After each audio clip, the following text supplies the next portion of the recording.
Bismillahir Rahmanir Rahim. Lára tí Annabi sallallahu alayhi wa sallam tó kọ́ wa, gẹ́gẹ́ bá ṣe ti ṣàlàyé nínú fídíò wa tó lọ sẹ́yìn nípa yawning. Bẹ́ẹ̀ náà Annabi sallallahu alayhi wa sallam kọ́ wa wípé téèyàn bá ṣín, táwọn olóyìnbó ń pè ní sneezing, kí ni tí Mùsùlùmí ó ṣe? Níbẹ̀ nínú àwọn Mùsùlùmí lénìí tó jẹ́ wípé ẹlòmíì ò mọ tí Islam pa á láṣẹ kó ṣe nígbà tó bá ṣín. A ṣe ṣàlàyé fún wa wípé gbogbo nǹkan tá à ń ṣe nínú àlámọ̀rí ìgbésí ayé wa, Islam dá sí. Tá bá wá sí lọ́nà tí Islam fi dá sí, á gbà ládá látara rẹ̀. Ànábì sallallahu alayhi wa sallam fi jẹ́ kó yé wa wípé tẹ́nìkan nínú wa tó bá ṣín, if anyone sneezes, ẹnìkan nínú wa tó bá ṣín, ẹni tó ṣín yẹn, in tí yóò sọ òun náà ni wípé yóò sọ gbólóhùn alhamdulillah. Èèyàn ṣín ní ìsìn, yóò sọ pé bó ṣe ṣín ni, in tí yóò sọ ni alhamdulillah. Èyí wọn ẹni tó ṣín. Ẹni tó bá wà lẹ́gbẹ̀ẹ́ rẹ̀ ní Mùsùlùmí ẹgbẹ́ rẹ̀ tó gbọ́ nígbà tó ṣín, tó sì gbọ́ tó gbólóhùn alhamdulillah, òun ó wí gbólóhùn yarhamukallah. So Mùsùlùmí ò ní sọ pé bless you bí ti báwo, ó sọ pé yarhamukallah fún ẹni tó bá ṣín tó jẹ́ Mùsùlùmí. So òun ló sọ alhamdulillah.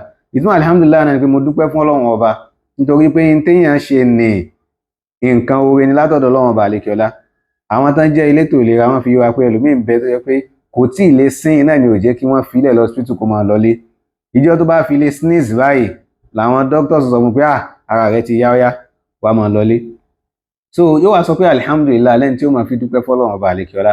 Ẹni tó wà lẹ́gbẹ̀ẹ́ rẹ̀ yóò sọ pé yarhamukallah, Ọlọ́run ọba kẹ́ ọ, may Allah have mercy on you. Yóò sì dá ẹnìyẹn náà lóhùn pé yahdikumullahu wa yuslihu balakum. Ọlọ́run ọba àlékiọlá yóò fọ̀nà mọ́, yóò sì tún àlámọ̀rí tiẹ̀ náà ṣe.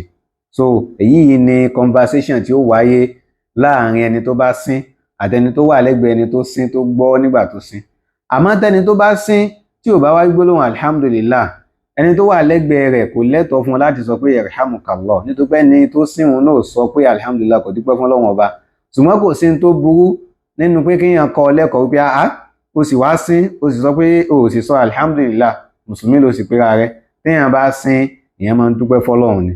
So tó bá ti wá sọ alhamdulillah, èyí náà ó ṣẹ̀ṣẹ̀ á ṣàdúrà fún wípé yarhamukallah, ló sì máa dá àdúrà náà padà pé yahdikumullahu wa yuslihu balakum.